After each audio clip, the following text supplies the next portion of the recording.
Hoppa! Hup, hup, ho! Welcome, everybody, to Stavvy's World. 904-800-STAV. Call in. We'll solve your problems. Got an awesome episode today. My boy, Nimesh Patel, coming all the way from Brooklyn. Took a nice long Uber to be here, folks. So stop and go. Yeah. I do like making everyone come to Queens. That does feel like... It is a power move. Yeah. Like, fucking... yeah. The fuck is this address? Bleep that. We don't want these we don't want these lunatics knowing exactly where the fuck, and his mouth too, by the way. Yeah. Give him like the fucking, so they can't read his lips. We don't need any deaf Redditors reading his lips and finding out the address. You know what's scary is I was on Reddit the other day, and there's people that can triangulate exactly where you are if there's like a picture of your house. I'm like, that's fucking scary as fuck. Ari has said that, where he learned like how to take pictures in a way, because he didn't want to get Reddited so bad that he would go to like Thailand and like he would just disappear. But he said one time somebody like triangulated where he was, like in some remote ass part of the fucking world. Yeah, we're lucky that guy Geo Rainbolt uses his powers for good. You know that guy? No, is that the guy who's like nice. The guy who's like on Google Maps. Dude, you could show this guy a picture of grass, blurry, and he'll be like, "That's Botswana." He's awesome. That guy rules. But yeah, dude. Don't stalk us. Hopefully, we're out of here soon. This apartment. We've been in this apartment for years. This is the first place I moved when I came to New York. I fucking love, because I know how much I make on the road. Yeah. So I know how much you're making, more or less. I'm like, you have not lost the Greek ethic at all. No, you got to stay humble, bro. You never know when the government's going to come taking all your money. Dude, I have that immigrant shit of like, it's ending tomorrow. Yes. Like, keep your money, keep it. Like, the fact that I use a bank is huge in terms of like trust. You know what I mean? Like definitely from a family that would like put money in a fucking mattress, not let the government know about shit. My dad, we were poor, but he also it's funny because he didn't make enough money to really have to pay taxes, but he still cheated on his taxes just out of the principle of the matter. Like Why would I pay this? The government doesn't get to know how much my contracting business makes, even though it was a fucking failure and he was a horrific businessman. You're doing okay, Stav. If no one's told you that, you're doing all right. You're doing okay, man. Thank you, buddy. I appreciate it. But that is the thing I always worry about, because we have an immigrant experience. Obviously, we share that, but Greeks and Indians, much different place in the average success rate in America. I don't know much about how successful the Greeks have been. Really? Yeah. Like, they'll run a great restaurant. They'll be like, you'll get a couple who become like these, like, they own everything and they become like landlords. People own Queens. Yeah, exactly. That kind of shit. But it's like in terms of like I guess the thing that's interesting though, when you're like a white ethnicity, is that like within a couple generations. I was just gonna say, like, did the Greeks come over here and change their last names because they faced discrimination? In the beginning, yeah. So it's really funny because some people we grew up with in Baltimore, because me and Eldis grew up in Baltimore together in Greektown. He's Albanian though, so you don't have to talk to him. I can smell it on him. Yeah. If there was a caste system, Albanians is underground. Like in the Greek caste system, Albanians don't get to be on the pyramid. It's like grass, worms, Albanians. My uncle crossed the border from Albania to Greece one time, and he said like border guards shot at him in the field.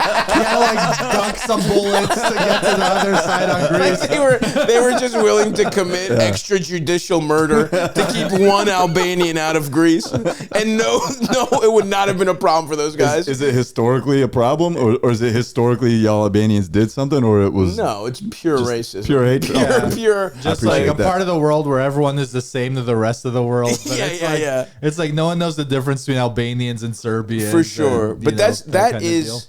You know that racism is so deep baked into like the human brain that like you go to Eastern Europe and it's like just slightly different variations of white people will hate each other. It's like Russia hating Ukraine, and it's like, you're all the same to me. Why are you fighting? It's borderline like as if not more racist than like, than you had here between like maybe not black people. definitely got it the worst. But if we're talking Hispanic, I think Albanians get treated worse than Hispanics do, or at least did. That's the suffering, the racism suffering index. We should figure that out, Eldis. Eastern European nations, and the island nations, for sure. Because they're straight up killing each other. They're still straight up doing like, especially like Yugoslavia when those countries broke up. Like that good. Have you ever seen the two brothers, the documentary through the Yugoslavian national basketball team? It's really fucking good. I've heard about it, but I didn't care enough about the white struggle. Yeah. Well, that's the thing. If you can sneak in through basketball, because it's like it talks about how, I mean, that Yugoslavian team, they had, if you were like to if you were like to put back Yugoslavia before it was like, you know, separated, it would be Serbia. It would be wherever the fuck Luca's from. Where's Luca? Not Croatia. No, but you'd have so Serbia, Croatia, wherever the fuck Luca's from. Slovenia. Oh man. And so, dude, those teams might, we're talking Jokic, Luca, and a bunch of Croatians. What's his name? Peja Stojakovic? Peja, yep. But like in today, if you were to get like the modern Yugoslavian team, they could legitimately beat America. Like they're that good. You would call them the chain smokers. Yeah. That's Luca's secret. Absolutely, dude. He's just fucking slamming cigs. He's so awesome because he is like, he does have, it's crazy to even say that he is his talent, or he has like the game of LeBron James, but he just will never take care of his body the way LeBron did. Like if Luca was in the gym, dude, this guy would already be a monster. Already, I mean, that's that picture of him drinking a beer, but that's in the playoffs. Yeah, but he was playing the Warriors and he was drinking a beer. It was awesome. He's a monster. But my favorite Eastern European story. I was in Peru with my friends, like right after graduation, college graduation, and we're with two Polish dudes. And we had to climb this mountain for a hike. And it's like, not that high, but it's enough where we're getting winded. Of course. These two Polish dudes just like blazed past us. And they're smoking cigarettes the whole time. And one's like a portly guy. The other one's like rail thin. I'm like, how the fuck? Pinky in the brain just flying past us. It's awesome. Yeah, I don't know. It's truly the cigarettes. And like some of those motherfuckers will live forever. Yeah. It's awesome. But hating cigarettes keep you alive. Yeah. Oh yeah. Hating other whites. Yeah. Racism towards other whites and cigarettes. That's the fountain of youth. But yeah, the thing we were talking about, or like before we went on these hella tangents here, was that like, yeah, there's a bunch of people that like changed their name, and we're like, there's two generations of Greeks where you have like the Ellis Island Greeks where they wanted to assimilate. We're talking like 40s, 50s, that kind of thing. And they changed their name from like, you know, Papadopoulos to Pappas. Yeah. Or like, I knew someone who was like, Zizasopoulos that went to Zizis or something. Like they would shorten it, and even like one of our friends, his name was like, his grandfather's name was like some long ass name, and they just gave him the name Birch. Like it just it was nothing like his name. And like we have a friend who his grandfather came to America in the 50s, forgot Greek. Like he has like relatives that moved to Cleveland, Pittsburgh, and they just became like fucking white people. Americans, like right. Within a generation. It wasn't even like that. This guy forgot Greek, met the lady who he married, who was fresh off the boat Greek, didn't know English, relearned Greek with with an American accent. Wow. And it's like, it's this insane thing within the span of one guy. The power of pussy, man. Yeah.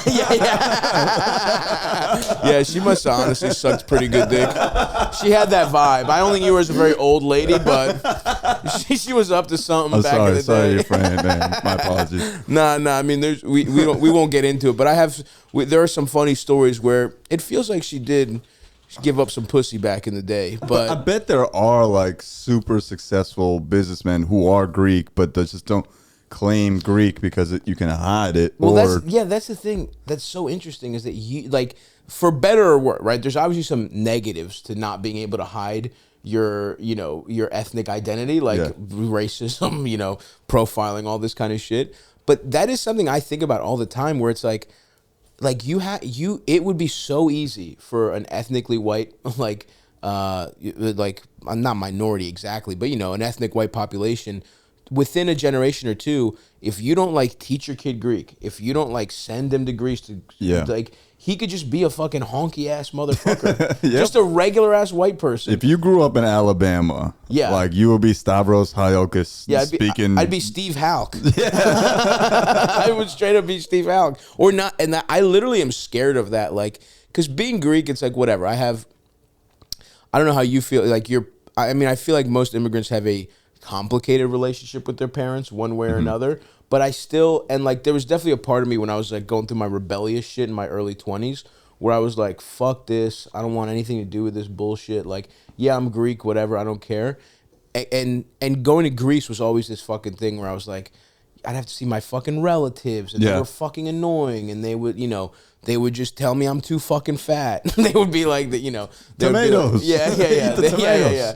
I've told the story so many times, but my aunt, the last time I went to Greece, the first thing she says to me is, "You want meatballs, you fat homo?" That was like that's like word one. And look, my family's a piece of shit, whatever. But anyway, I had this awesome. Yeah, no, they're fun. When you accept them for what they are, they're awesome. Yeah. But when you're like a little ass kid and you're like, wow, this is, and my dad would talk it up. He would always guilt you. I don't know if Indians like don't want to go to India the way Greeks, so the thing I was saying earlier is there's two generations. There's the Ellis Island, assimilate, and my family came here in 1984. Okay, you know what I mean? 82. Yeah. Like Jerry curls existed when my family immigrated. You know what I mean? So they didn't want to be here. They came. My dad didn't want to be here. He didn't have any of that like, wow, America, the greatest country in the world. It was more like my mom's parents were here. And they were like, all right, well, we'll go save up money. We'll work in America for a couple years, and we'll move back to Greece. And then they just got stuck here. So there's this perpetual, like, the 80s Greek immigrants, they weren't fleeing. Greece wasn't that bad. It was just maybe a little better, or you had, like, relatives that were like, come. And a lot of them kind of felt like they got trapped here. They never assimilated. My dad, like, we had fucking satellite Greek TV. Like all his friends, he goes to a coffee shop. They all speak Greek. Like he still speaks better Greek without question and uses it way more than he does English. So it's this weird thing where if you're going to rebel if you don't like your family, it kind of pushes you into like mainstream American culture. Like I have friends who just don't like their families and don't want to be Greek as a result. So I grew up surrounded by Indian people. Right. Like there's all this narrative in American culture now that it's like all the Indians only grew up around one Indian person. Like that's why there's always like this woe is me kind of Indian shit. Right. At least with some people I know. Whereas with me, it's like I grew up surrounded by Indian people. So my rebellion came from not wanting to be Indian, but not wanting to be Indian like everyone else was Indian. Right. So I would do my own shit, and like that like held me back in terms of being fully immersed in Indian culture. But I still have bits and pieces of it where I'm like, oh, this shit was dope. I used to go to this thing called garba all the time when I was a teenager. I wanted to ask you about. I watched the special. I wanted to ask you about garba. Garba was fucking fire, man. Yeah. Garba was like the greatest, the most formative, and I wish. My regret is I didn't embrace it enough. Yeah. Because it was such a phenomenon, and I'm sure it still happens. Like garba is still a thing that happens, and I'm sure it's as impactful for teenagers living through it now that it was for me. But it was Friday, Saturdays in September and October at the high school. Like everyone from town, everyone from like the surrounding towns, all the teenagers would come, and we would. It's to celebrate the triumph of good over evil. Yeah, it's like a religious. It has its roots as like a religious, almost festival type of thing. And you guys did a version of it in a Jersey high school. Yes, auditorium, massive, and we would be hundreds of people dancing. Which, by the way, garba does sound like what a racist person thinks an Indian party is named. Oh, y'all gonna go to a garba? Bunch of gingers at garba. That's what it is. Yeah. You call y'all eating samosas at the garba? It's like, yes, we're doing it away from you guys. Yeah. Okay. No need to come. Yeah, we're giving you Friday and Saturday off from all the cologne in the movie theater. Yeah. You get to breathe deeply. God, let us have our fucking dance and sweat. And so it was just the damn, that shit must have smelled like cologne and saffron in there. Was You know, when you're around it, your nose goes blind. Okay. To me, it smelled like home. Just hair gel, just fucking sweat, curve cologne. Yeah. You know, fucking betel leaf pond. Hell yeah, but like dude, I love it. That was our like cornerstone of it. It was at the beginning of the school year. Oh yeah. So Nice. It's like a real like, social opportunity. Yeah, all the kids would be like a bunch of the teenagers, like we would go in for the fast dance because it's broken into two dances, into two sections. There's a beginning dance, which is kind of slow, and we go around the circle and it'd speed up until there's Arthi, which is in the middle where you praise God. Come back and it's like almost an intermission. You come back and then like it starts kind of fast, and then Ross is at the end, which we do a dance with sticks and like find a partner and like hits an on beat and shit. That's and it would fucking pop. But like in the lulls, teenagers would just be hanging out with other teenagers doing teenage shit, you know, like hitting on girls and getting drunk. Probably is that the first place you got drunk? Or I never got drunk there. Oh, were other people getting drunk? People, there? yeah, I mean, people would take shots and all that kind of stuff. I'm sure all the uncles were lit up at some point. Yeah. But like a lot of us, it would be more for us to just socialize with teenage girls and teenage guys, and we just hang out and bullshit the entire time, and like, what's going? And it was also like where we would flex our newest outfits. Yeah. You know, be like, oh yeah, I went to Macy's today. Hell yeah, dude. You know? So this is we're talking like 2006 probably. 2005? I was in high school from 2000 to 2004. Okay, 2000 2004. Yeah. So yeah, what's fashion like? What's Indian suburban teenage fashion looking like in 02? I was all over the map, bro. I was all over because I hit puberty at a time. I hit puberty in 03, I would say, 02, 03. And when I first started dressing, my dad's liquor store was in a black neighborhood. Yeah. So he would come home with that fashion influence. And Your dad? Yeah. Was your dad wearing throwback jerseys? Perry Ellis, Carl Kanai, fake FUBU. That's Perry Eldis over there. I was rocking some Perry Ellis at the time. I was Perry Eldis.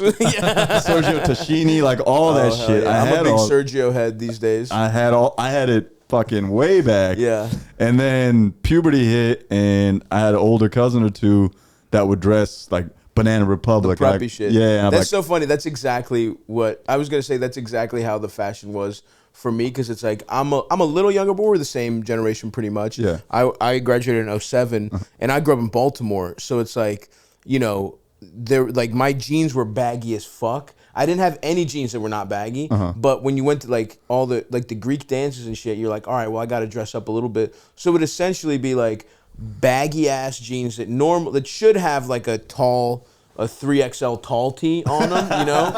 But now I got like this fucking tight like black polo, and I look like a fucking I look like a juggalo from like waist down, and I look like I'm like about to fail a fucking job interview from the fucking waist up. That was getting no pussy, of course. Of course not. I still remember one of my most distinct outfits was, and I recall it because I got like looks and compliments. Mm-hmm. Like weird looks and also like compliments. Oh, that looks cool. It was like a olive green, and this I would say like 10th or 11th grade, olive green Gap polo, Jenkos, and Tim's.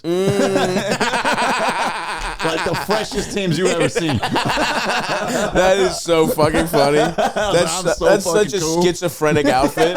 It's like none of that shit makes sense at all. None of it at all, but I thought I was so cool. It's like you robbed 3 different people and took their best clothing, piece of clothing. Keep it in fucking jeans. Yeah. I'm going to go to the Gap and find a polo that matches. Oh, dude, fuck. But it was my cousin who was older and was getting girls. Yeah. I was like, oh, this is what he's wearing. I got to be like that. Right. But I also got to maintain my own sense of style. Of course. And I like Tim's. Yeah. So I'm going to combine the both. That's so fucking... Yeah, my big goal, my big look for years was like a class... It's truly a classic like lesbian look of like some kind of loud button button up, like short sleeve Hawaiian or graphic, white tee underneath, and just like jorts or like jean or like cargos or So some like shit Adam like that. Sandler. Yeah, dude. It was like I thought I was the man with the open Hawaiian with the white shirt underneath, dude. That was my fucking look, dude. You look like you evade Texas. Yeah, That's yeah, what you yeah. look It like. was awesome. I had and I wore jeans late in the game because I don't know. I think just being fat and it was like the buttons would dig into me or something like that.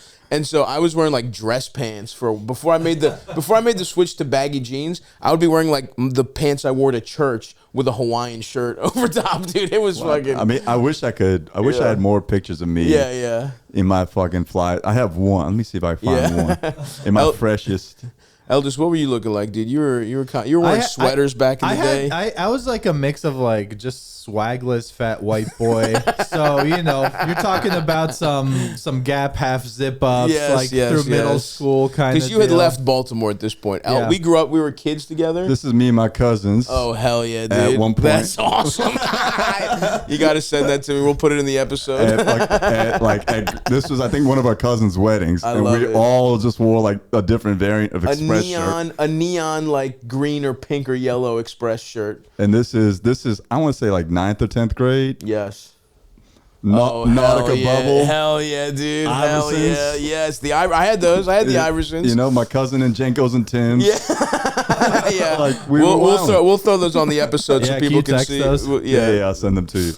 Yeah, that's fucking awesome, dude. So Garba's just like this fucking the party. Everyone's in their freshest. Yeah, freshest fits. We would go to Macy's and pick shit out. And then but not take the tags off. And we had this technique where you would take a needle and just make the hole where the tag was just a little bigger. Big enough to take it out. Take it out. Yeah. Wash.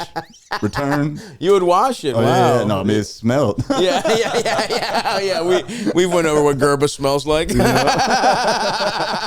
Still sweat, bro. Yeah. Children's. But we were clever little devils. That's awesome, dude. That's fucking hilarious. So that must have been because we had. I mean, I'm jealous that you had it basically every weekend. Every weekend for September and October. September, October, like 4 to 6 weeks. Yeah. Okay. And we wouldn't go every weekend. And then once we got into like our later teen years, 17, 18, we would go to this club called Platinum in New Brunswick. Hell yeah. And that was just like every Friday or Saturday, there's just a giant Indian party. and it was, like an all ages club type of thing? It was 18 plus. Okay, gotcha. And then at some point became, I think Friday's 18 and Saturday's like 21 or something. Gotcha. But I was 23 since I was 17. I had my cousin's IDs, so it would just be like, I'm gonna slide in here. And they didn't give a fuck. Yeah. As long as their asses were covered with someone. And so we would just be in there drunk, hitting on girls and fucking wilding out. Yeah, that's because we had the Greek festival, which was the big but it was one night a year, and that was like you get fucked up there for the first time. You get like we would have, and it's the same exact vibe basically, where it's like. Uncles, everyone's in there. Old people, people in their 20s, teens, everyone was in there. You would sneak in, you would have your older cousin or like your family friend just like buy you booze when you're fucking 14. Yeah. And just, getting fucked up. That's the first place I touched breasts in the church. I was touching titties in the church. I think I've told this, I don't know if I've told this story on the podcast, but it was like, I'm literally like, I'm making out with this girl and we make out and we're like, should we go somewhere else? Because this girl was like, she was just randomly there. She's from our high school, and she just happened to show up at the Greek festival. Not Greek, just a white girl. Like I sorting her, and thank God, because like I was such a pussy. I was like never gonna make a move when I was 14, 15. Like Same. It took until I was literally in college and like in a relationship for me to be like, all right, I should try and fuck this woman. Like I needed that level of reassurance that I wouldn't get rejected. But this girl just made the move, and I was like, hell yeah, dude, this rocks. And we went upstairs to go, and so like there's all these little nooks and crannies in the church, and there's like a church office.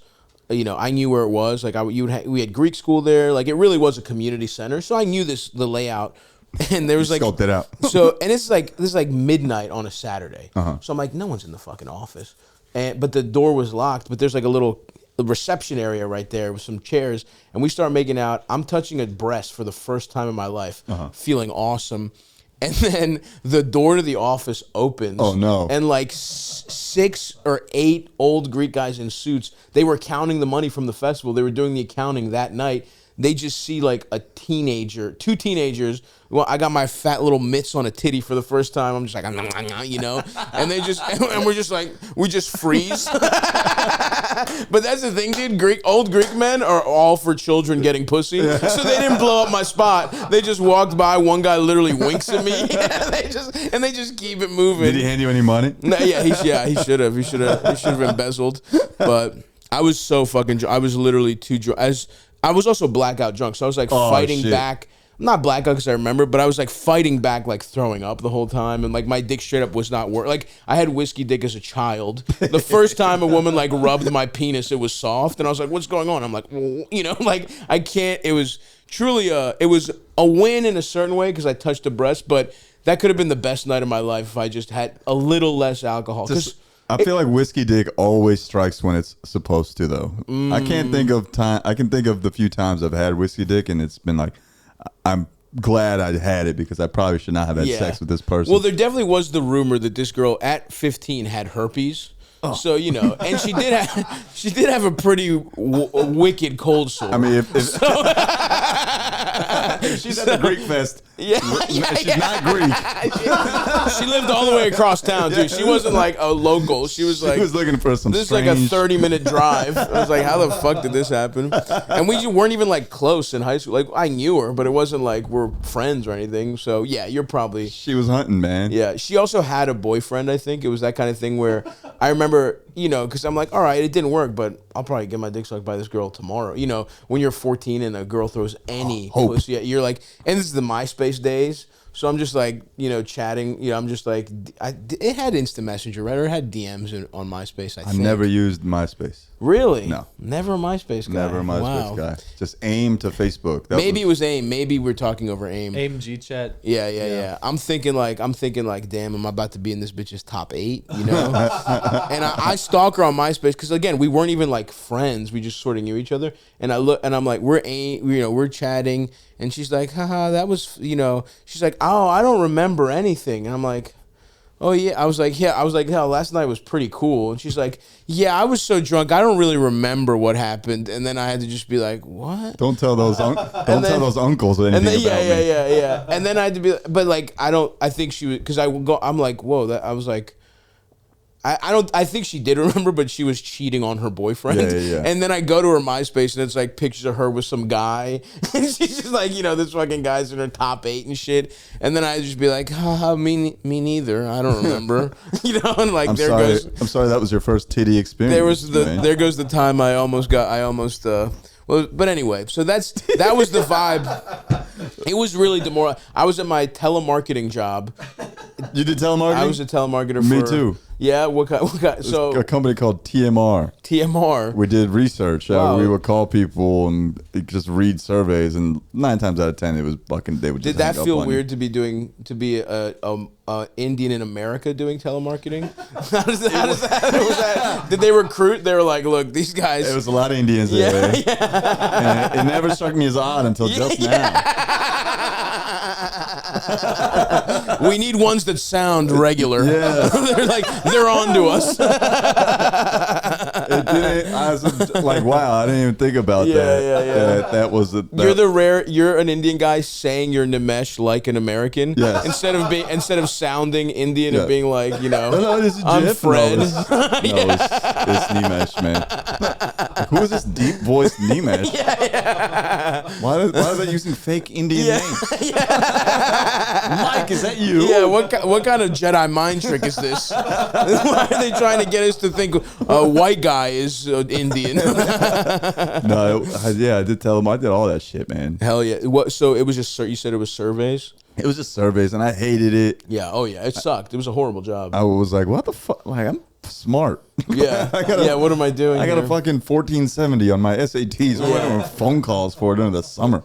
Oh, so that was after high school? No, this was I think my junior year. I think my cousin got me a job. That's exactly the time frame I was in. But mine was bad. Like, I mean, I was bad at the job, so thank God I didn't. But I have, looking back, the company I worked for fully contributed to the housing crisis because it was a company called American Government Mortgage. Oh, okay. And the whole business model, was calling old people. Oh, no. Letting them think it was the government. Oh, my thinking God. it was the American government calling them, and basically we never said it was the government, but it's like you say your American government mortgage, and you say you need to refinance. Like you make them feel like it's has to happen. Wow. And are you admitting to a crime right now? No. Because I don't think I closed one single thing once. And it was the kind of thing where it worked on a sliding scale. So like I made like, minimum wage, but it depend if you did 1 to 3, whatever a week, you got $8 an hour. If you did 4 to 5, and it went all the way up to like 15, which this is 2006. So like $15 an hour was like pretty good. All the way up to maybe like 20.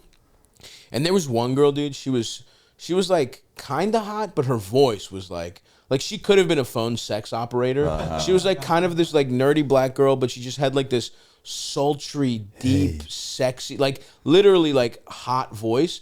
And this bitch, like every other person she called refinanced. It was insane. Crazy. And so she was caked up. Yeah. And you would get like a bump if it went through. Like you would get.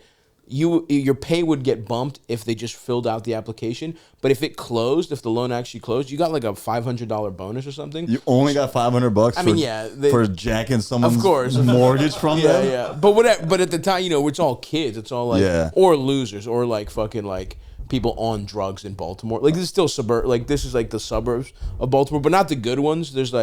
There's real white trash suburbs in Baltimore. Yeah. So this was like not a fucking good suburb. So you had like fucking neck tattoo guys who were like, just fucking do it. It's good for you. We're trying to give you a better mortgage. And like, that kind of shit. This is government. Yeah. I'm from American Government Mortgage.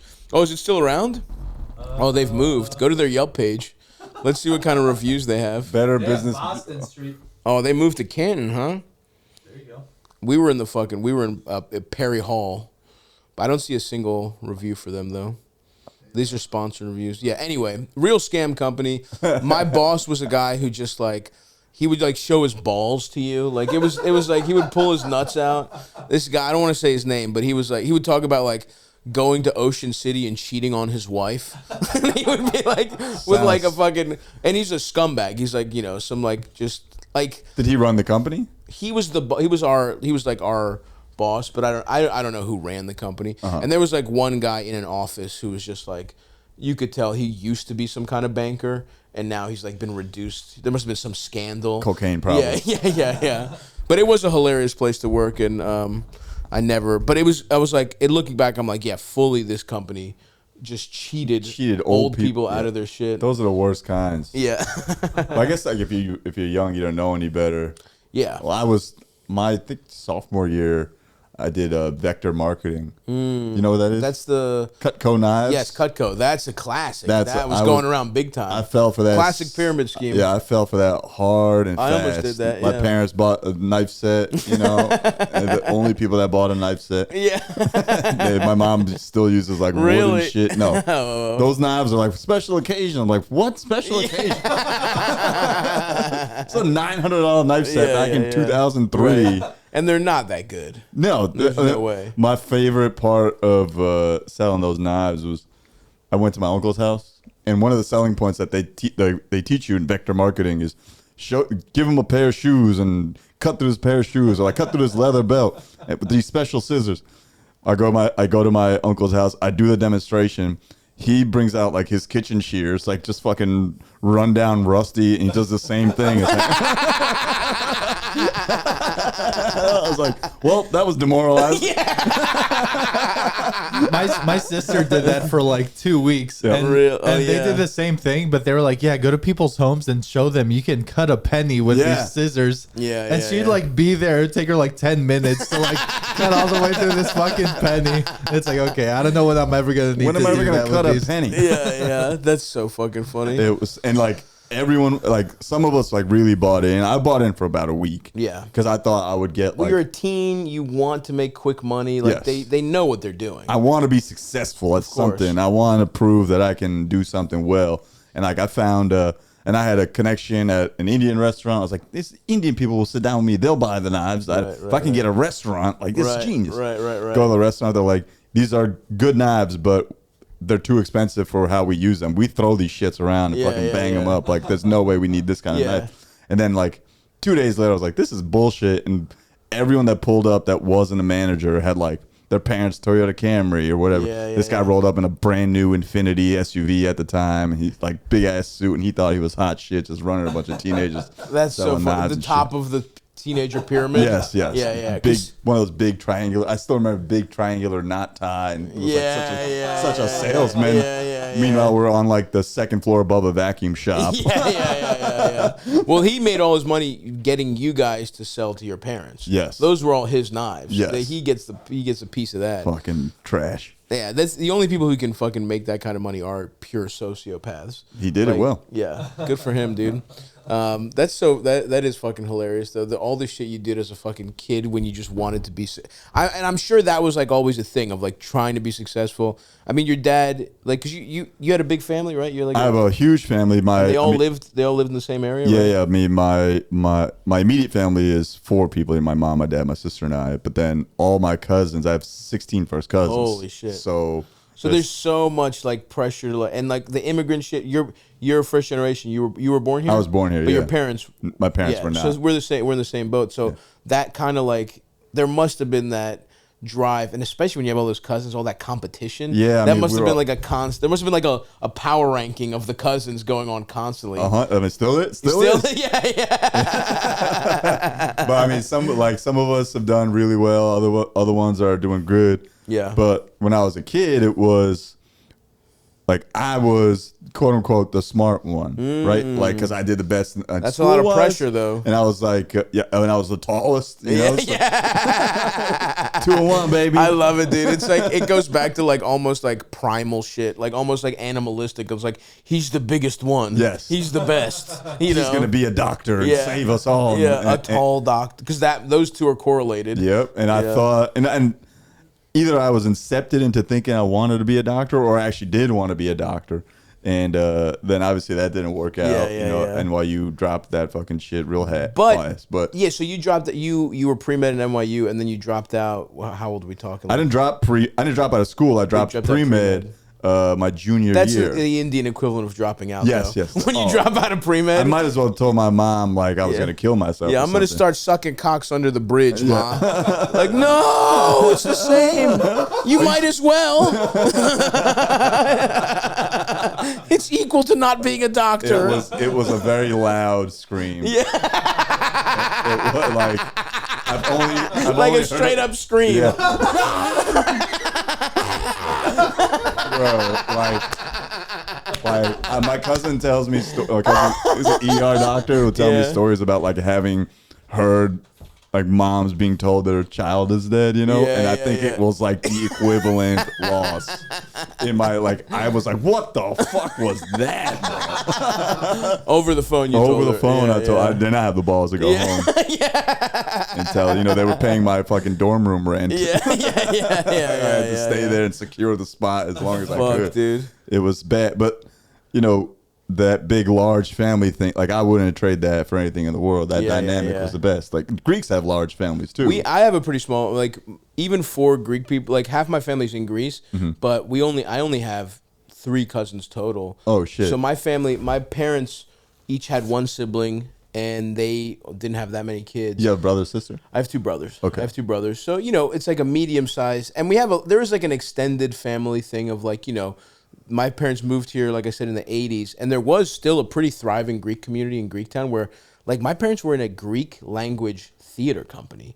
Like, in the 80s in Baltimore. That's pretty sick. That there were so many Greek people there that, like, you could support that, like, culturally. So they made a ton of friends, and they had, like, you had, like, the fake uncles and fake cousins. Why did Greek people migrate to Baltimore? It was just, like, a port city thing, honestly. It was, like, there's a lot of Greeks in fucking New York. Not as many in Philly for whatever reason, but like New York, Baltimore.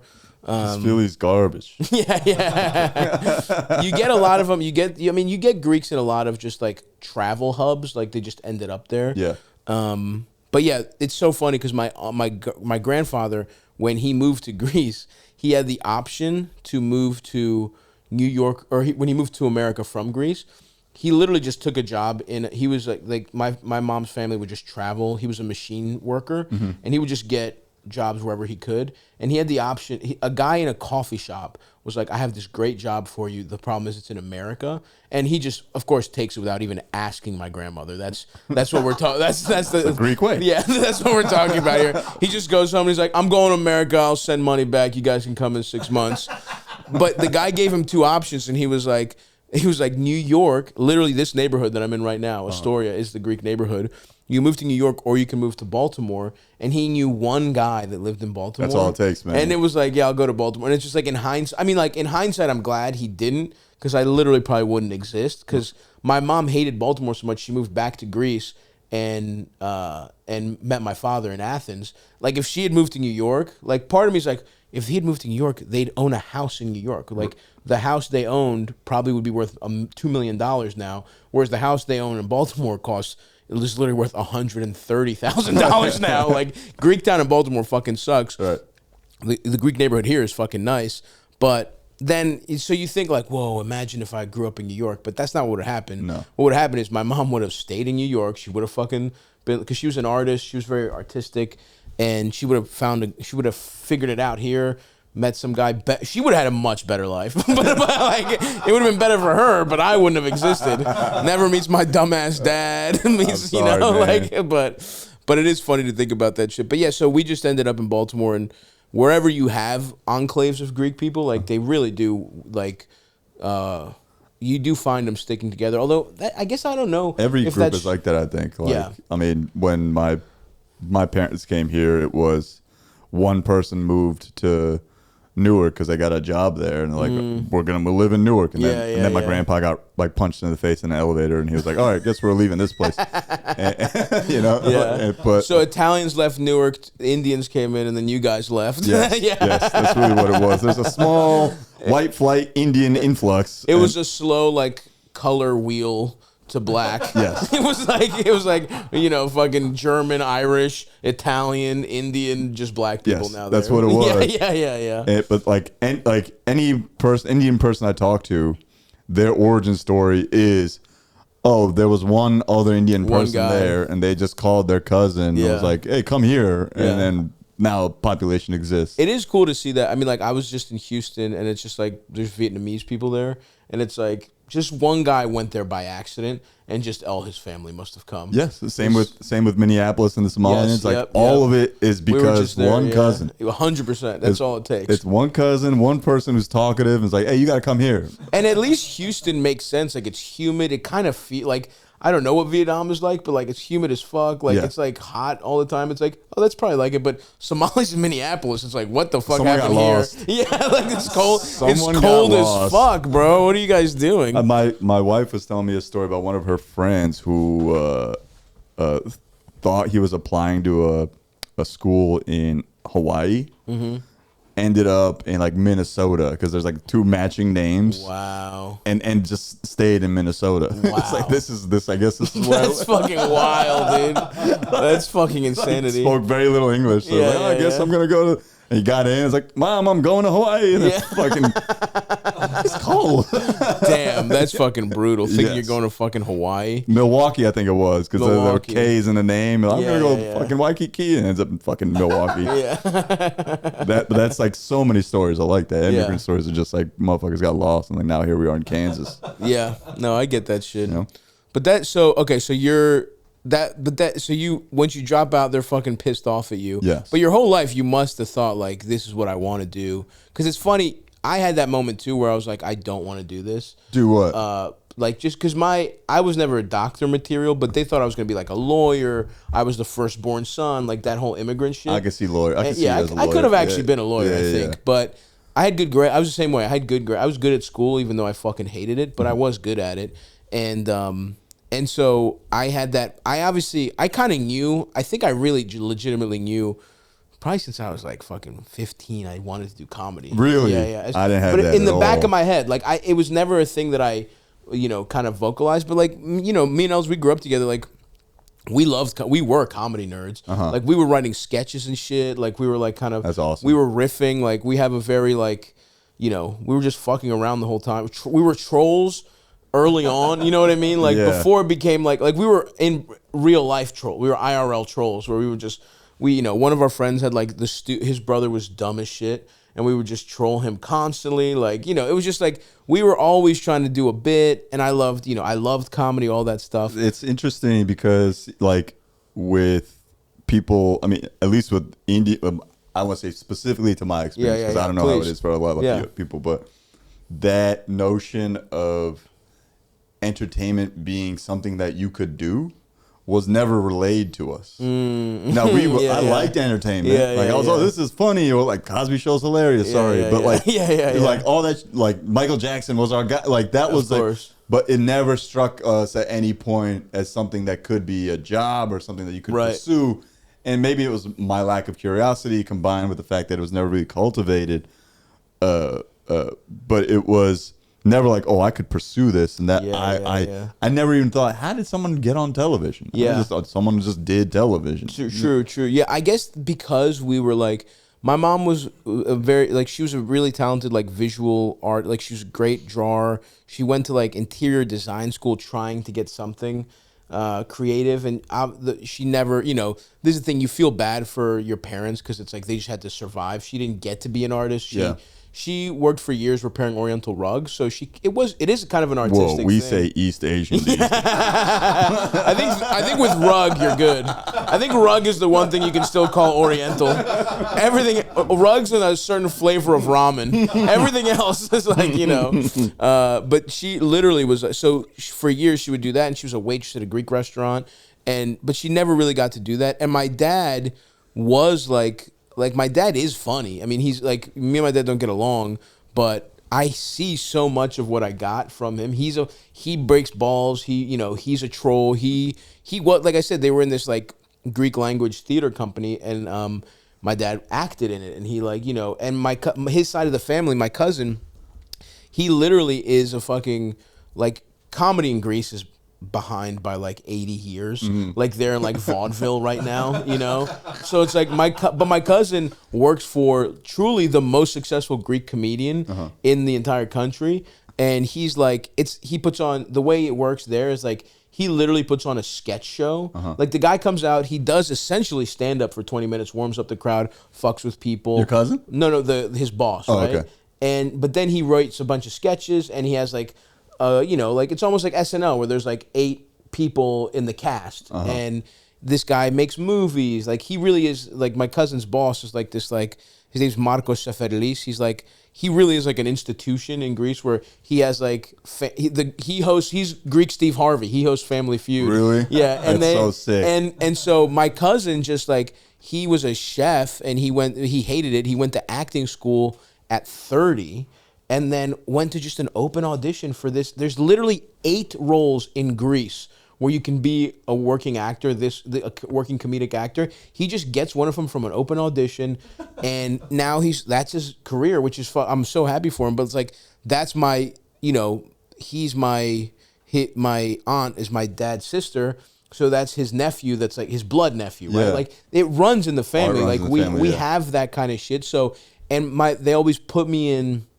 So they always supported art, and they always supported acting. Like I went to like we always did school plays. I was always kind of a fucking ham as a little kid. Like they just knew. So there was this thing where it's like, oh, isn't it cute that Stav is like good at acting and he's funny? But so they fucked up telling me it was a possibility, but it was like the kind of thing where, but you gotta be a fucking lawyer because we moved to America and we have a lot of debt and we need you to make money and erase it. So it was that kind of thing. So it was always kind of there. That's cool. Like it never was. That was never the case. So you never did any kind of like school play, anything like that?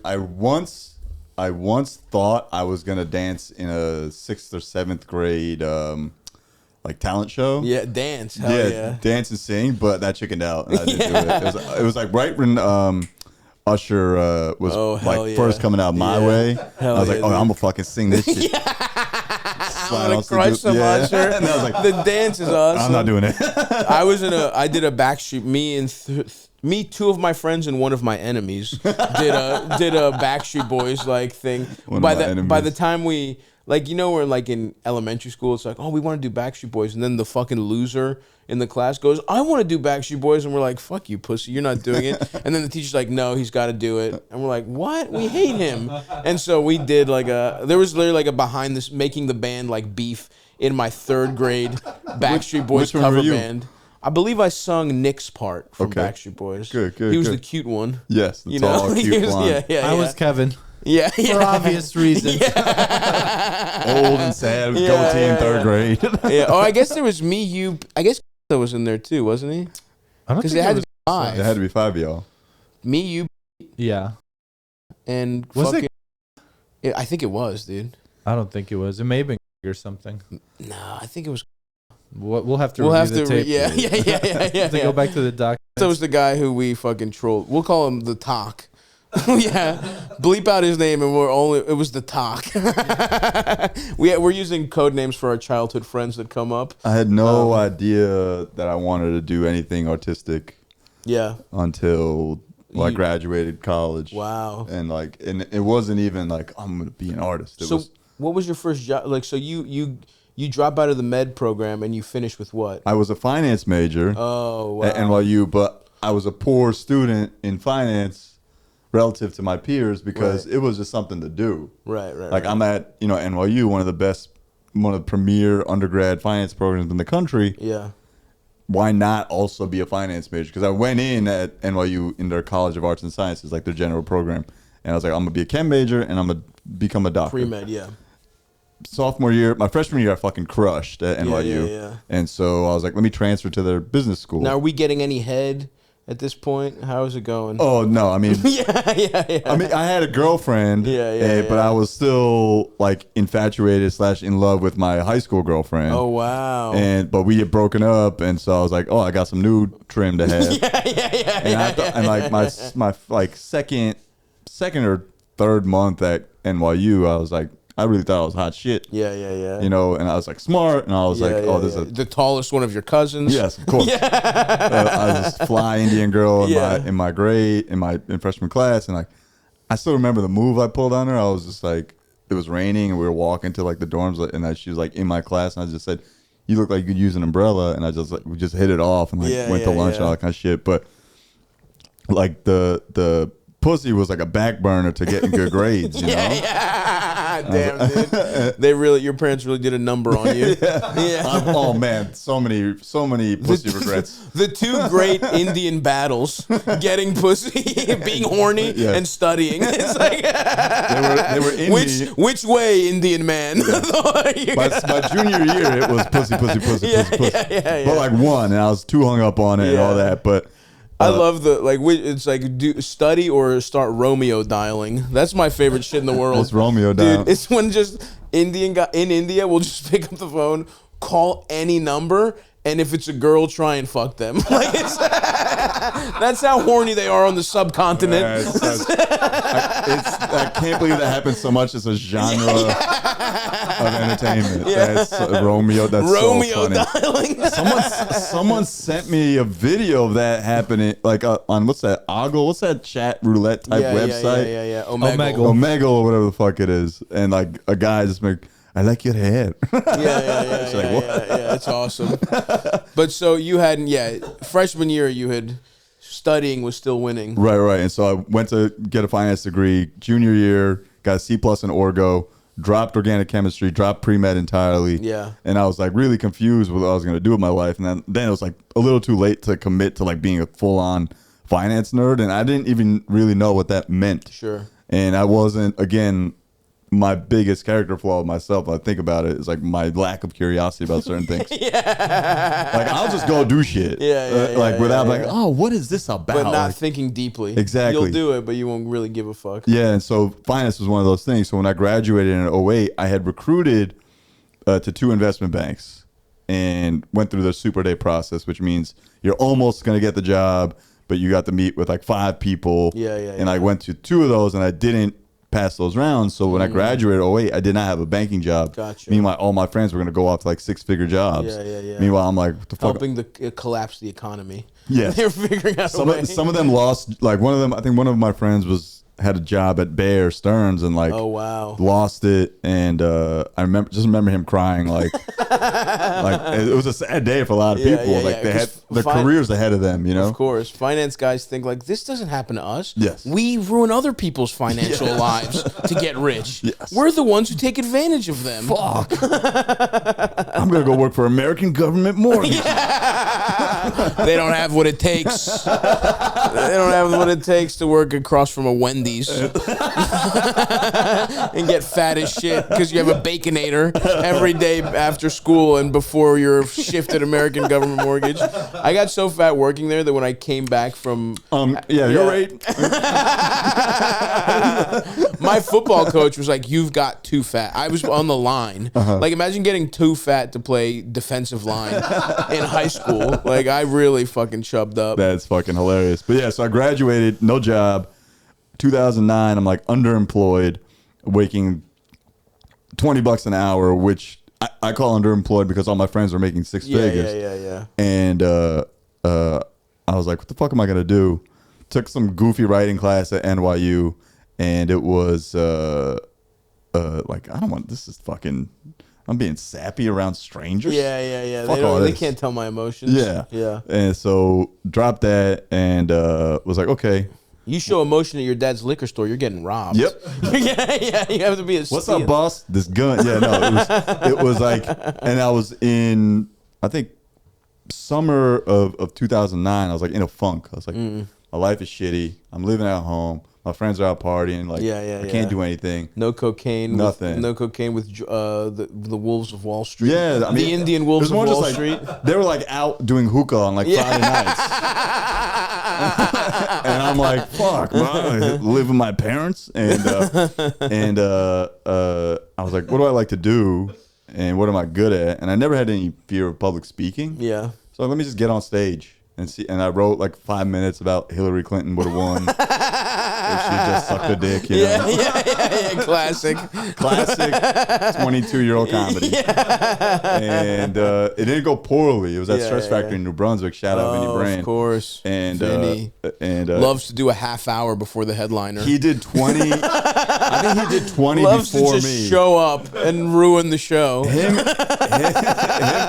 and Rich Voss both did time because there was like so many people there. Yeah. I had brought 20 cousins. Yeah. And it was hilarious. So you bet it's a bringer, and they see a crowd and they're like, "Oh fuck these kids." And Voss went up destroyed. Yeah. Vinny Brand went up destroyed, and I go up and I'm like cleaning up. Yeah. But it was still like fun. Still a rush. Yes. And there's always that when you do that first bringer, everyone you know comes. They're all just. It's such a novelty to see you, so you usually do well, and then it's always that second or third open Eastville, mic. Friday, 6 p.m. Yeah. August 11th. Yeah. Just bombing. August 21st, sorry. Yeah. Bombed. Yeah. I thought I was on my way to fucking Carson or whatever the fuck was Letterman. Here I come, baby. Yeah. You like these jokes about the Jews? Yeah, dude. Oh, me too.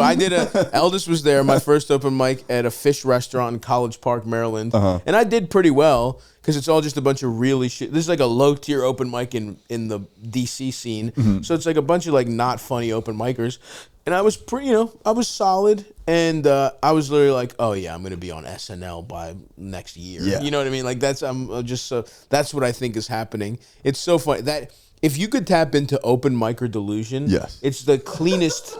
It's better than nuclear power as a clean energy source. It's kept me going to this day. Yeah. The delusion never goes away. Yeah. And it's funny because you're like, what if I'm wrong? Because we meet so many people that are wrong, but believe maybe even stronger than us that they should have a comedy career because all they've done is bomb and they're still around 10 years later. It's beautiful. Like, that's insane that if you think about optimism, it. Yes. Some people say insanity. I say keep going, guys. That's beautiful. You got to keep these clubs open. Well, we should answer some questions here. We should solve some problems because we do could that.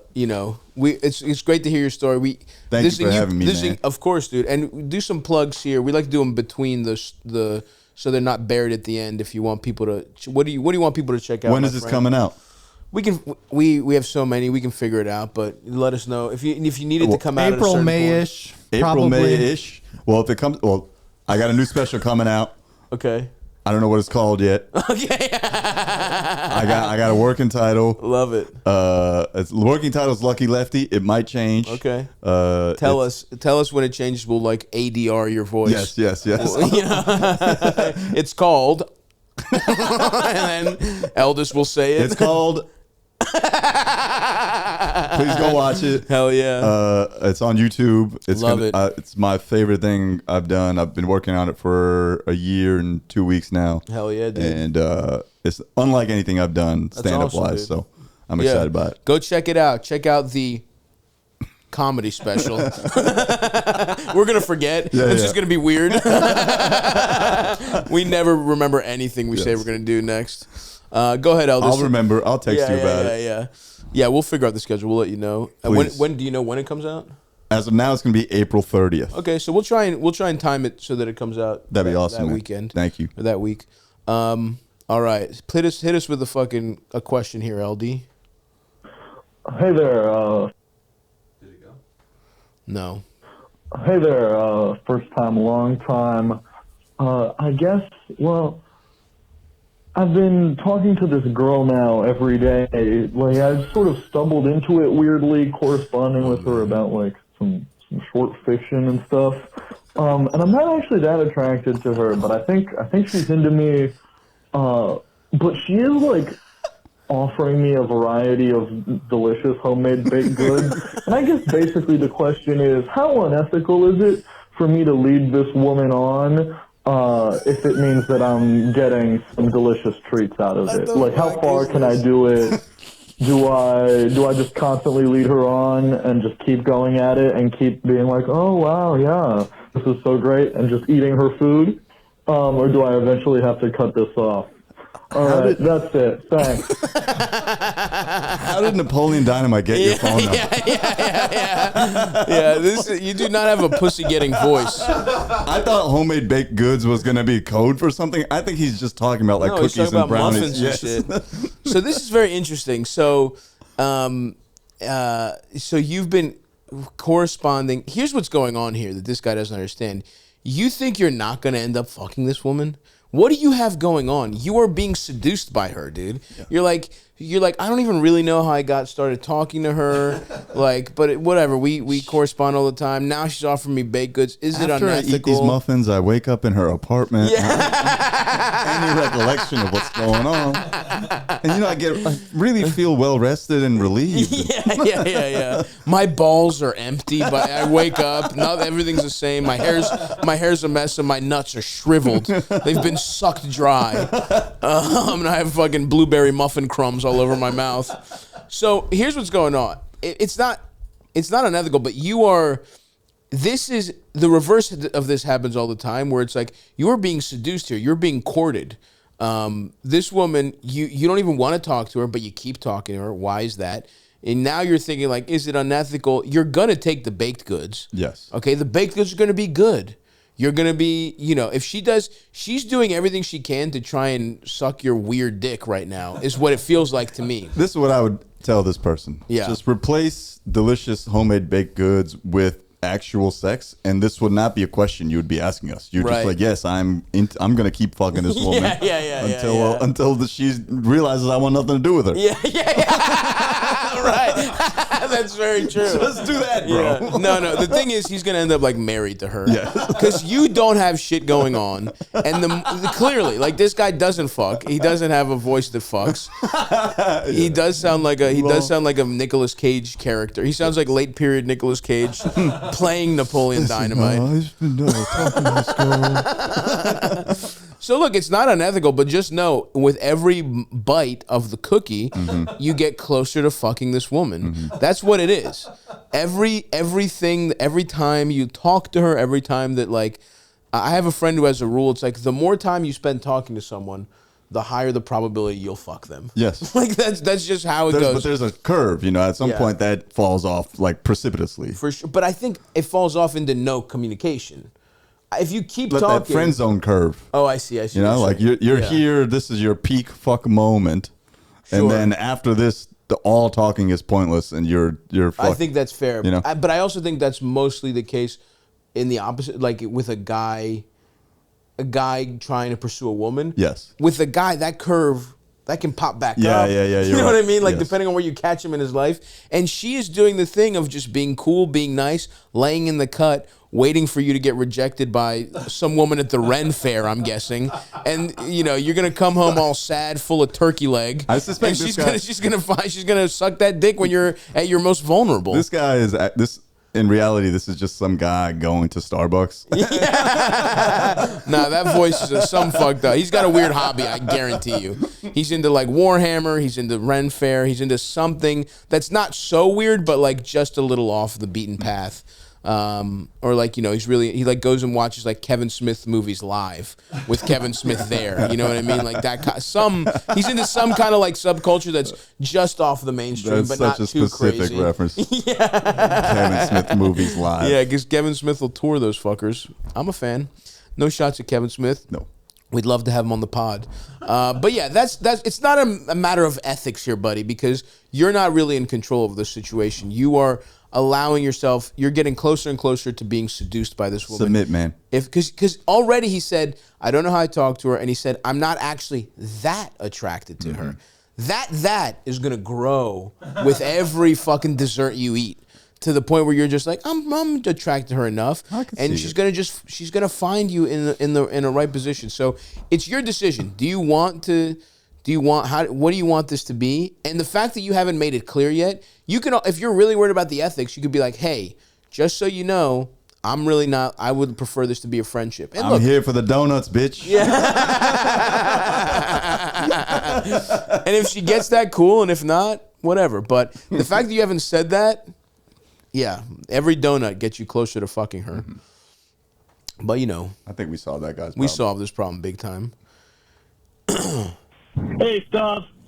Long-time listener, for as long as it's been. I have a bit of a conundrum. So, about 2 months ago, I met this girl, and things were going really, really well, I thought. She was like the first girl I've ever really emotionally connected with, and it was about a month and a half in, and she just up and blocked me on everything. No words, no nothing. And it's been about a month since then, and I still just can't get over it. I've like been with other girls since, but nothing's quite the same, and I don't know, man. It's just, how do I get over this? Because it's really bugging me out. It's like the first girl I've ever really I wouldn't say I'm in love with her, but Jesus Christ. Yeah, it kind of was. You are, and man. She just kind of felt like I got screwed over a little bit. I did a little investigating after, checking her out, and it seems like I was a rebound without her telling me that I was a rebound. So, just kind of sucks. If you hear any rattling, that's my car. But yeah, thanks, man. Big fan She's of in the trunk. Peace out. That's my dog. That's my dog. It's my car and my dog. Don't worry about it.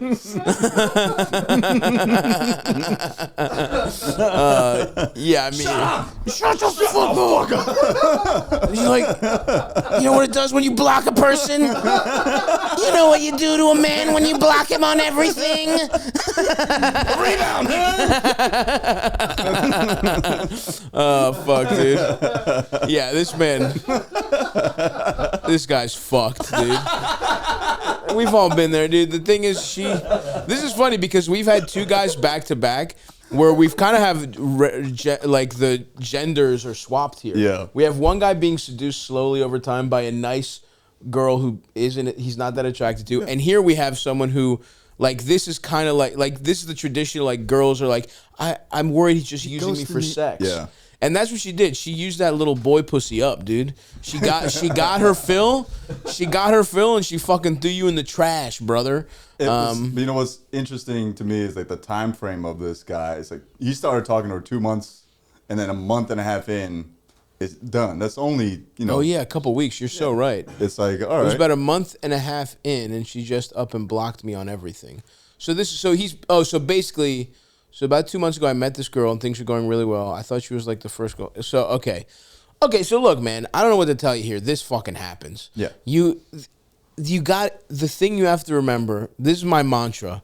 Don't think about getting sad. Think about getting sucked off like 10 times. That's a great mantra. You know, like, that's the good part. I still think about that. There's girls, there's a girl I dated earlier this year or at this point, last year. It's been like over a year. And like, I haven't. Feels like yesterday. And yeah, it really does. And I haven't been able, like, the emotional part of it, like, is still fucking me up. I haven't been able to connect to anyone. Now, part of it is like I'm busy, so it's like this weird thing where busy getting your dick sucked. yeah. You're kind of like stuck in like ice where you were in that relationship when like you work. Because I've been traveling so much, it's not like I can really relate to anyone anyway. Right. But I know what it's like to just have somebody that you can't get over. But think about the time you got, think about the best head you got from her. You wouldn't have that right now. You wouldn't have that memory if you didn't feel this pain also. It's better to have gotten ahead and lost. Yeah, absolutely. Than never have gotten ahead at all. and it does, look, there's nothing here, bro. Any further investigating is going to make you feel worse, right? You don't want this information. Put the cops on your trail. Yeah, like I did a little investigating. You're like, what does the fucking other guy look like? Right? Yeah. What does the next guy look like? And you're fucked either way. If he's hot, you're like, damn, that guy's so much hotter than me. If he's ugly, you're like, wait, what the fuck? This bitch left me for an ugly guy? Like, you're never gonna feel good. At least she thought well enough of you to disconnect from you because she didn't want anything else to do with you, because she also felt like, oh, maybe I have this connection, but I gotta go back to my old guy. Yes. You're too good for me. I gotta quit you cold turkey. That's a positive spin on it, or your dick was trash.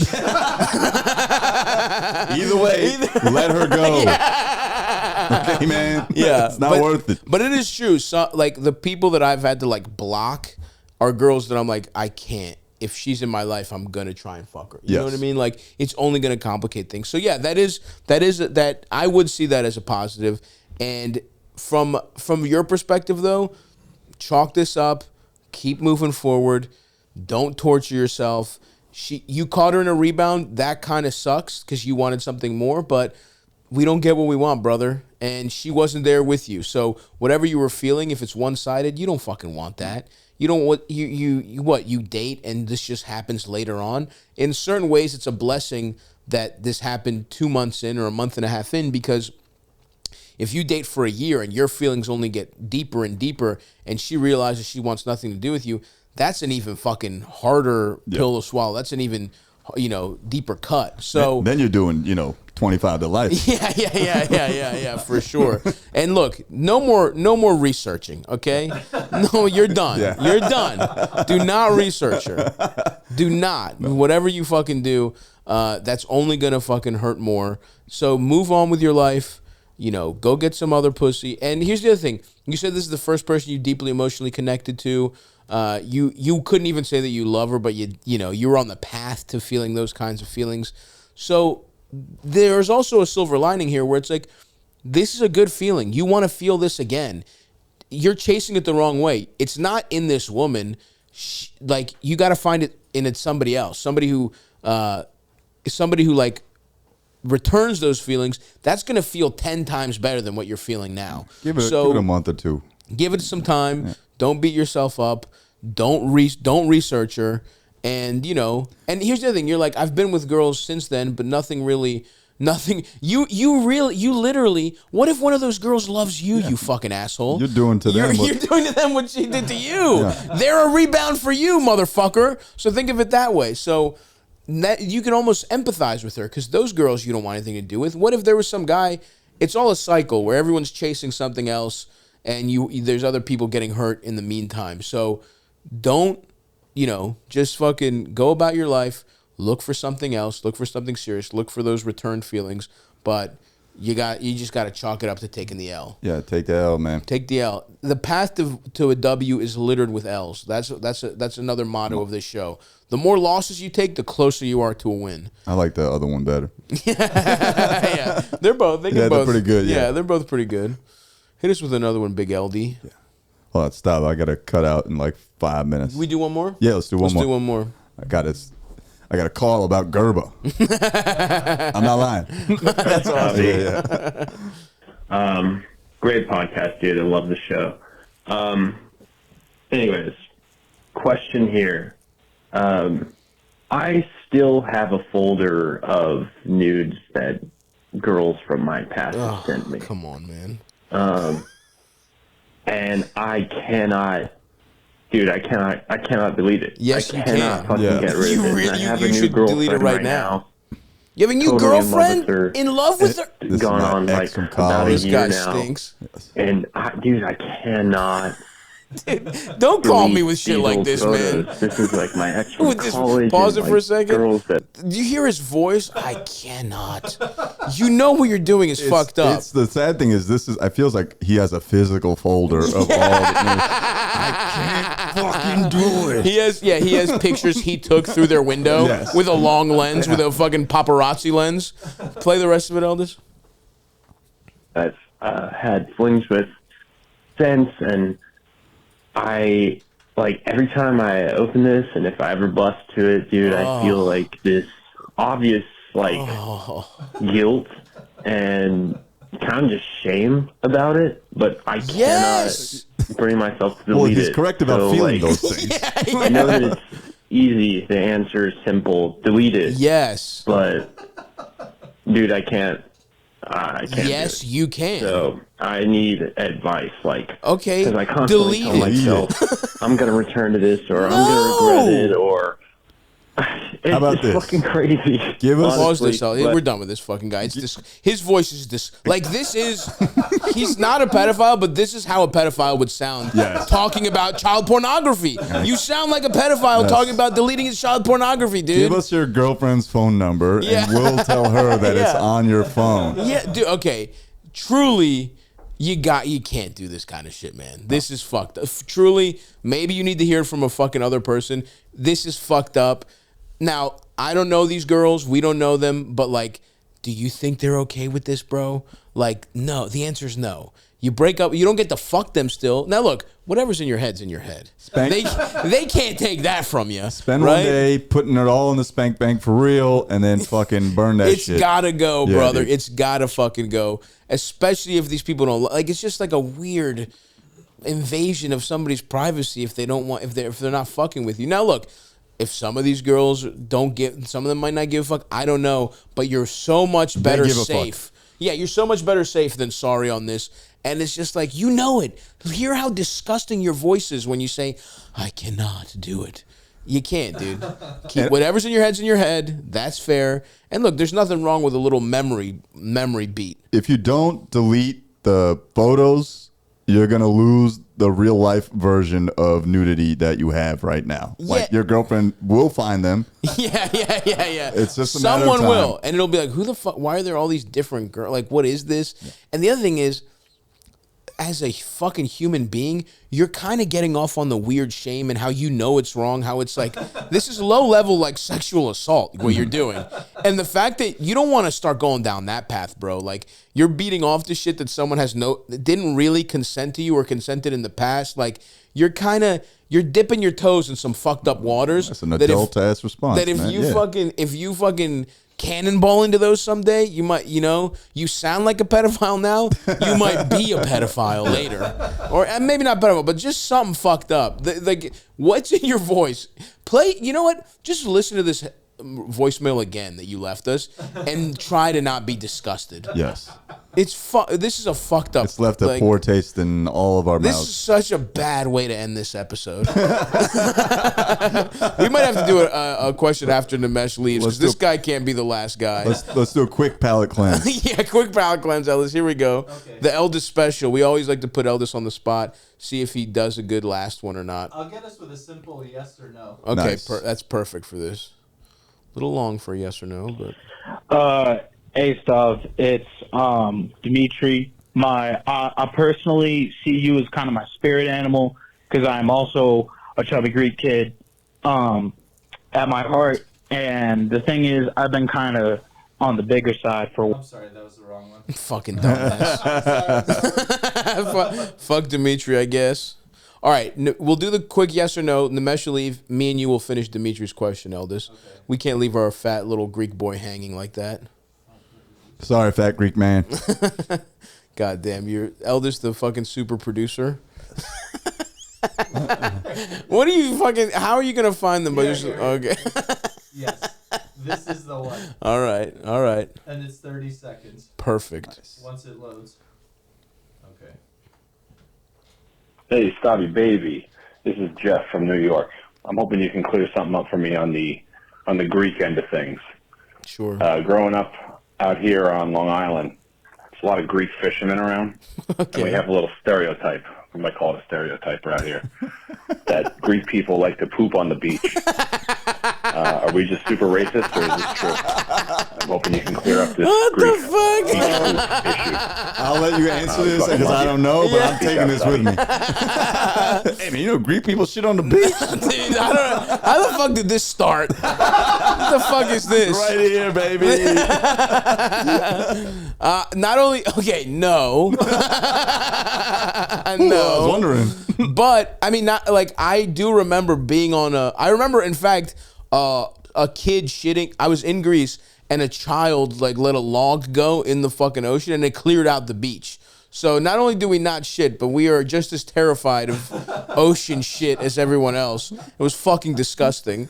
What poop on the beach? What the fuck? Now look, can I be honest with you? Guys, it's my people. This is just what we do. Honestly, digging a hole and shitting in the beach, if you have to shit, doesn't sound so bad if you're in a secluded area, but then you still got a fucking shitty asshole. Mm-hmm. It seems like too much. I'm going to just say no, Jeff. I don't know where you heard this. I mean, Long Island is the most Republican part of the greater New York area. He isn't Greek. No. He heard this about Greek fishermen. Now, I don't know what kind of fucking mongrel Greeks moved to Long Island. So maybe there are, maybe there's an offshoot that's out there shitting on the beach, disrespecting, Long Island. But well, maybe that's just something they told you to keep your disgusting ass away from the beach. Yeah. And now it's an all Greek beach. That's true. Pristine. That's a great. You don't want to go there. We shit in the beach. Yeah, we're shitting everywhere. We're fucking sucking each other. There's a bunch of gay shit happening. Yeah, don't go, man. You want nothing. You want nothing to do about it, Long Island. We're disrespecting the police, having gay sex. Shit the Long Island people hate. Saying Trump's bad, all that kind of stuff. Stay away. We're shitting in there. This beach. But that's your answer, Jeff. And Nimesh, thank you, my friend. Thanks for coming. Thank you, brother. Appreciate you. Great man. episode. Thanks for having me. Thank you, man. We'll send Nimesh on his way, and then we'll come back and answer Dimitri's question. But go watch the special, Lucky Lefty or whatever the fuck it's called. It's probably out this week. We're gonna try and time it so that it comes out this week. Please, man. Yeah, thank you, brother. Thank you, man. Appreciate you. See you next time. I got this pitch pad. Yeah. That's awesome, dude. Oh, Garba's a great idea for a movie. Yeah. All Spice Boys. That's awesome. You got it locked up. It's already done. Yeah, dude. Okay, we're back. Nimesh had to go. He's got a fucking call. He's making he's gonna start a new garba. He's gonna start his own Indian underage club in Paterson, New Jersey. But we're back, folks. Me and Eldis are gonna thug it out. We're gonna talk to our boy Dimitri, and we might take another one. Just fucking let our nuts hang. We want to provide the entertainment for our beautiful people. So we don't want to leave Dimitri hanging. We don't want to leave you guys hanging. So hit us with Dimitri's question, Eldis. Let's hear it from the top. Hey, Stav. It's Dimitri. I personally see you as kind of my spirit animal because I'm also a chubby Greek kid. Love it. At my heart. And the thing is, I've been kind of on the bigger side for a while now. I've been up to like 300, but I'm down to like 285 right now. Nice. And my issue is I'm really putting a lot of thought into giving more of a shit about my health and eating better and working out more and whatnot. But whenever I actually get hungry, all I ever want to eat is Baconators and Canes and fried chicken and other garbage. Of course. And you've been on this weight loss journey. I know at your core you're a fat boy, so you understand me.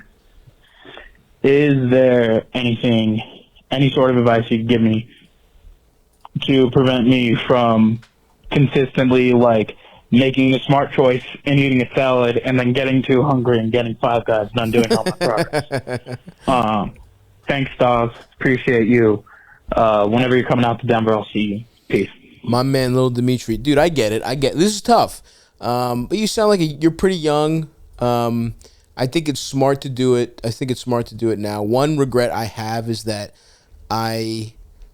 in my life, I have taken fitness really seriously at points. I've lost weight. I yo-yoed my whole life. So there was a point in college where I lost a ton of weight. I was like, like 220, which I was at like 300, and I dropped like 80 pounds. I was feeling awesome. I was working out all the time. That was actually the first. Me and my brother worked out for the first time. He helped me when he was still in college, getting his like degree. He was just a little meathead, but he would help me work. We would go to Planet Fitness. We spent a summer from college like really working out, and then I just got a girlfriend, and I immediately got fat again. It was like, well, this is the reason I didn't want to get fat. It was to get pussy. And then again, I did the same. I've done it multiple times in my life. I was losing some weight. And then I fucked my foot up, gained weight, started, wasn't as active, went on the road immediately. The road is fucked up for me. I was, that's been my downfall many times. Same thing happened during the pandemic. I lost 60 pounds during the pandemic. I gained it all back on the road and then some. And so, but I will say that I feel the most happy I've ever been in my life are the moments where I've given myself time to work out, to focus on myself, to prioritize my sleep, to prioritize my eating. And I'm a little creative. I work kind of hard, but I don't work, it's not the level of like insane, the insane, like effort that I put into work. I've put that all into my weight loss, and I've been really happy. I've said like my favorite, if I could do anything right now, what I would do is fucking work out, cook my meals, watch movies, get high, write for like an hour or two, or maybe like on days we have to podcast, and then just chill out, see my friends, not do stand-up. So what I would say to you first and foremost is you're young, you have the time now, take advantage of that. Take advantage of really, because you have lifelong habits of being fat as shit. In your heart, for a variety of reasons, you get comforted by, Cane's or Baconators or whatever the fuck you're talking about, Five Guys. So it's not going to be easy to break that habit. And what I would tell you is, since you're a young guy, since you probably don't have that many responsibilities, it's like really, really focus, give yourself the time. And if you do have responsibilities, like it might even be worth taking a vacation to spend 2 weeks only focused on your eating. Only, like, you can do whatever the fuck else you want, but look at it as your day is a success if you stay underneath, these calories or whatever. I think counting calories is actually pretty good when you are starting here, because you can kind of make versions of the meal that you like. Like if you like cheeseburgers and shit, you can make a nice turkey burger. You can use lean beef, and as long as you measure it out and you stay under your calories, you can do a version of the meals you like, and it's not that hard. It's just time consuming, right? And since you're a young guy, I would say figure that out. Find the stuff that you like. Lean beef and potatoes and fucking 2 slices of bread and like fat-free cheese, that's not that much. That is not that many calories. That's not that unhealthy for you. And being a big fat piece of shit like you and me, we have pretty high calories and we can lose weight. Like you could probably eat like 2,500, almost 3,000 calories a day, and you get started and you get used to it and you find the meals that work for you, and then you just kind of slowly, you get more comfortable with it. The reality here is though, buddy, it's going to be hard work, right? There's no cutting corners here.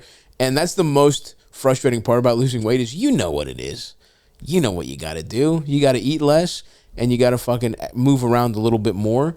But it does take some mental effort to eat less. So I would say really focus on it. Try and establish that habit for like a month if possible, and then slowly fold in other parts of your life. One of my biggest regrets is that, it's not a big regret because I went back on the road on the pandemic hard, and it's helped my career a lot. And I think in the future it will set me up for success. But there was a point after the pandemic where I was 60 pounds lighter, and I was really almost felt like I had burned in those habits for life. And I just didn't do that. I got too complacent, and I liked getting fucked up too much, and I liked eating like shit on the road. And so that's all I would tell you is now that you're young, really focus on it. You probably have a shitty job, or maybe you don't have a job at all. If you don't have a job, it's even better. Like, honestly, take a lighter course load if you're in college and like focus on losing weight, focus on that stuff. But just work at it, brother.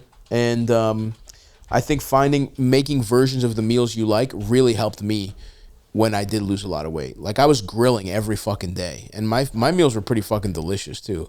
It sounds like he's like getting fast food a lot. I mean, a huge part of like losing weight is just like being comfortable cooking your own shit, getting in the kitchen, and like, there's like he mentions like salads. I feel like there's this huge like a salad should be fucking huge, especially if you're 300 pounds. You need to be realistic about like what you're putting in it that'll actually keep you full. And it's like there's so much shit you could put in a salad. It doesn't need to be like lettuce and some shitty like dressing you get at the market. Like, you can put like walnuts in it, some cheese, some avocado, some cheese, some sausage. Like, there's ways to go about it, and that's a good point. Cooking for yourself is such a fucking little win, because like, even healthier restaurant, like when we go out on the road and we have breakfast, it's not unhealthy, but it's like this breakfast, this diner is still putting more butter in it than we would put in anything. And like, you can make a really satisfying breakfast at home that's sausage, potatoes, eggs, bread, and it's like a 500 calorie thing, where if you got the same thing in a diner, even eating healthy, it's probably like twice the calories. So you just got to figure out cooking for yourself is the first step. And since you're a young guy, I think that is going to be a big step. So take a little time, learn to cook your own stuff, build the habit of the diet, because the diet is what does it all. And believe me, I know it's hard. I'm struggling with it myself. I have a really hard time when I'm super busy keeping up with it. And I really do personally have to dedicate a lot of time to it. So we're rooting for you, little guy. Let us know how it goes. Feel free to call in. I just want to say too, like, there's also like it does sound like he's getting fast food a lot. Like force yourself to think about what you're ordering at a fast food place. Like, if you get a Baconator, like, throw one of the buns away. Do you really need it? Is that like part of what's good for it? Or go to Chick-fil-A and get the grilled chicken sandwich. You get 2 fucking patties of grilled meat. And don't do a mayonnaise-based sauce. If you're going to Cane's, get like 3-piece chicken tenders. Like, you don't need the fries and a 5-piece and a soda and shit. And once you start like thinking like that, it's like, wow, that's like a lot of work. And it's like, well, do I even need chicken tenders? Maybe I should just eat something else to like hold me over until like it's dinner time or something. But that, in my experience, it helps to have something strict at first. For sure. That is hard. That is hard to stick to, and that you just have to make your whole goal in your life to stick to that, and that helps your habits, and that informs the way you think of stuff. But the good news is the younger you do it, the better off you are. So we're rooting for you, little guy. Let's do one more here, Eldis. Okay. Give me a second. Fucking idiot. Oh, fuck. I need to make a smoothie after this, folks. Little fucking spinach smoothie. Drink my veggies. See what we got. Hey, Stav, you beautiful Greek bitch. Hey to your guest. Whoever you are, I'm sure you're also a beautiful bitch. Probably not Greek, but still beautiful, I'm sure. You're right, Indian. Eldis, learn how to play the first call correctly, you fucking Albanian idiot. This guy's coming in hot. Fuck you. Love you guys. I'll make it quick. I used to do comedy 10 plus years ago. There it is. That's divorce, the energy. Sucked ass. Failed open micer, huh? You don't say. Coming at us that fucking hot. All right, go ahead. You made a mistake because inherently I don't respect you now. I play the first call correctly, you fucking Albanian idiot. Yeah. Love you guys. I'll make it quick. I used to do comedy 10 plus years ago. Went through a divorce, sucked ass, and then I stopped doing comedy. A divorced I was open okay at micer. it, or maybe not. I don't fucking know. Maybe I was shit, but I love doing it. I've given up any idea of doing it as a job. Yeah. You've talked a lot about how much it fucking sucks. I get that. But, like, I feel like I want to do it again. Should I at least give it a try as a hobby, or should I just forget it? And if I do, how do I get back in? I don't know. I look forward to your advice. Thanks, Stav. Thanks, Eldis. And thanks, whoever's the guest, who I don't know who it is, but I'm sure you're very funny. Thanks a lot. Okay. Fuck you guys. Yeah, this makes so much sense. I was doing comedy. I got divorced. And I stopped doing comedy. I wonder why you got divorced. Sorry, honey. I forgot it was your father's retirement party. I was doing a show in front of 4 people and bombing. Okay, look, bud. Yes, comedy does suck. But most of life sucks too. Let's also be honest. Like it's hard to make it's hard to make a living at this if you pour everything into it. But I always thought, like, this is my plan when I moved to New York was give it a go for 5 years, whatever, till I'm 30. I moved when I was 26. I was like, if by 30 I don't have some traction, I'll probably move back home or move, I'd probably Baltimore, DC, who knows. But I don't think I would ever stop doing comedy. Like there is something that I just do love perform. Like it has become my job so much that it's zapped a little bit of that out of it. I will admit that like sometimes these shows, I take it for granted. These are awesome shows. We're going to fucking theaters and shit. And it's taken a little bit of the pure just like enjoyment out of it when you just have to do it constantly, even when you don't want to. And that's the difference between being a pro and when you make something your job and when it's just like your hobby and something you like. But I guarantee I was much happier as a person when I was just going to open mics. There was a great scene in DC. Shout out to the Big Hunt. It's now gone. I became a much better comic in that room and other open mics in the DC area. Sean Joyce just opened up another club called, what's it called? Hotbed in DC. Go check that shit out. But same guy who ran a lot of the shows that, I would go to every week, and I would have my friends there. And the reality is, there is a way to do stand-up comedy, and I think a lot of people would be happier if they did do it kind of like a hobby or semi-professionally, the kind of thing where you just want to get good enough to be an opener at the local good club, and you want to maybe run your own show, and like your goals don't have to be touring stand-up comic, get on TV, get on specials.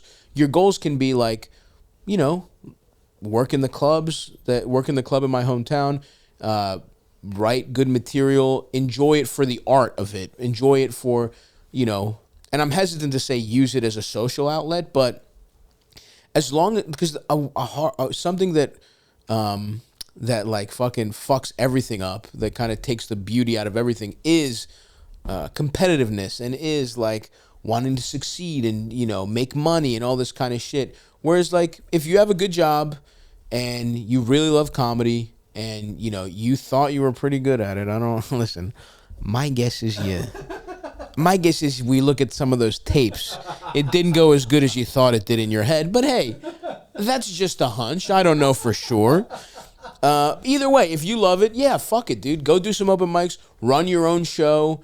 In fact, running your own show is nice because you actually can add something to the community. I remember being in Baltimore, and every time somebody ran a good show, that created stage time for people. That helped other people become a better comic. And there is something to doing it, making some friends, getting better at it the way you fucking play rec basketball, or the way people paint or something like that. I can tell you, if shit wasn't going good for me, that's what I would be doing. I would be in Baltimore. I would have a good monthly or weekly show. I would be doing shows, and I would be headlining small rooms and like opening for big acts. Like I can tell you as a touring comedian now, if there's a good comic who just is solid but doesn't want to make this his career or her career, and I can use them to open, that's kind of cool, because like it's expensive to bring fucking openers out. And if you have an opportunity to I made some of my best connections to people when I still lived in Baltimore. And I probably would have kept those connections even if I didn't move to New York. So there's definitely a way to do it, but just be realistic about your goals. Don't be bitter about it. Don't be bitter about the people that did make it. You know what I mean? Like, just understand that this is a different way to go about it. And I definitely would be doing that. I would have a real job, and then I would also try and make like a couple grand, 15 grand a year, just as a little extra income. Yeah, your local ecosystem needs a good open mic. Absolutely. Start one. Don't try to big time. Open Don't mic big dick than you Or once. don't try to fuck like 19-year-old Don't try and fuck female open 19-year-old micers. girls who love comedy just like you. They deserve to be able to just do comedy. But yeah, don't big dick people. Don't be a cool guy in your local. Don't because you. Anyway, whatever. But yeah, there's a way to do it, pal, and we're rooting for you. Just take it down. Don't use the energy you used on this call. Okay? That's my advice. That's my most important advice to you. Don't come in so hot. You come in real hot, everyone's like, who the fuck is this guy? And then you just become meek for the next 5 minutes. I love that when you see someone like, what's up, you fucking idiots? And everyone's like, so anyway, my wife fucked my brother, and no one in my family speaks to me anymore. But she's Chinese. And he's a fucking beep. All right, so that's a nice one to end on. Fuck it. Thanks again to our friend Nimesh, however the fuck you say it. Very funny guy. It was fucking cool to hear about. It's interesting to talk to people of other immigrants and what their shit is like. But go watch a special. Thank you guys for listening. Subscribe to the Patreon, all that good stuff. Come see us on the road. The Fat Rascal Tour Part 2 is out, has been announced by now. So hopefully it's already sold out. I don't fucking know. We're recording this a little bit before it comes out. But we love you, and we'll talk to you soon. Bye-bye.